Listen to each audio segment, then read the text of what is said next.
Indian cinema records ను మరోసారి తిరగరాసిన దర్శకుడు సుకుమార్. పుష్ప 2తో బాహుబలి రికార్డ్స్ ను కూడా బ్రేక్ చేసిన లెక్కల మాస్టర్ నెక్స్ట్ ప్రాజెక్ట్ లెక్క మాత్రం తేల్చలేకపోతున్నారు. పుష్ప 2 సెట్స్ మీద ఉండగానే రామ్ చరణ్ తో మూవీ ఉంటుందని ప్రకటించిన సుకుమార్ ఆ ప్రాజెక్ట్ ను ఎప్పుడు పట్టాలెక్కిస్తారన్నది అర్థం కావటం లేదు.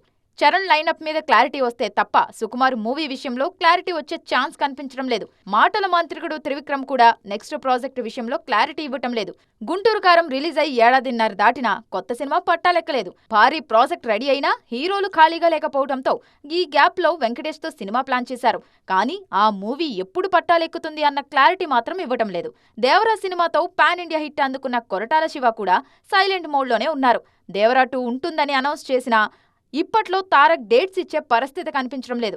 దీంతో కొరటాల కొత్త సినిమా ఎప్పుడన్న విషయంలో సస్పెన్స్ కంటిన్యూ అవుతూనే ఉంది. హనుమాన్తో నేషనల్ లెవెల్లో సెన్సేషన్ క్రియేట్ చేసిన ప్రశాంత్ వర్మ కూడా కొత్త ప్రాజెక్టు విషయంలో సైలెన్స్ మెయింటైన్ చేస్తున్నారు.